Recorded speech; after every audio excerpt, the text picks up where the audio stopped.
বাঙালির খুব লোভনীয় জিনিস, ছোট থেকে বড় থেকে সবার পছন্দের মালপোয়া। তো আমি তো মালপোয়া হিসেবেই বানিয়েছি, তোমরা কি বলবে সেটা কমেন্টে জানিও। তো দেখো কীরকম নরম তুলতুলে আর দারুণ হয়েছে কিন্তু।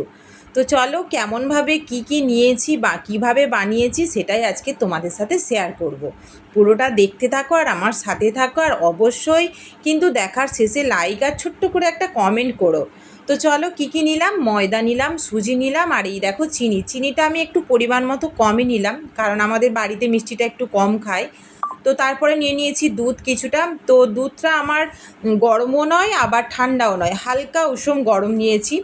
আর মাঝের আমি ভিডিওটা স্কিপ করে গিয়েছি, কারণ ভিডিওটা করতে ভুলে গিয়েছি, মাখিয়ে আমি 10-15 মিনিট চাপা দিয়ে রেখে দিয়েছিলাম। তো তারপরে এগুলো আমি রেডি করে নিয়েছি। নারকেল কুচি, নারকেল কুঁড়ো, আমন্ড কুচি, কালা জিরে, এলাচ আর সামান্য লবণ। তো এবার ওটাকে ভালো করে মাখিয়ে নেব। তো হাত দিয়েই মাখাতে আমার বেশ সুবিধা মনে হয়। আর এটা আমি শিখেছি না আমাদের ওপরের কাকিমার কাছ থেকে, কারণ কাকিমারা হচ্ছে কি জন্মাষ্টমী বা লক্ষ্মী পূজা এরকম মালপোয়া বানায়।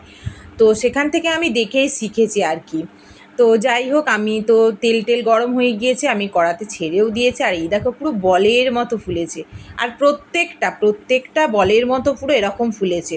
আমি তো আর প্রত্যেকটা ভিডিও করতে পারি না, অনেক বড় হয়ে যাবে আর তোমরা দেখবেও না। তো ওই জন্য দু একটা স্কিপ নিয়েছি। দেখো পুরো একদম বলের মতো ফুলেছে আর খুব নরম তুলতুলে হয়েছে, এই দেখো খুব সুন্দর হয়েছে।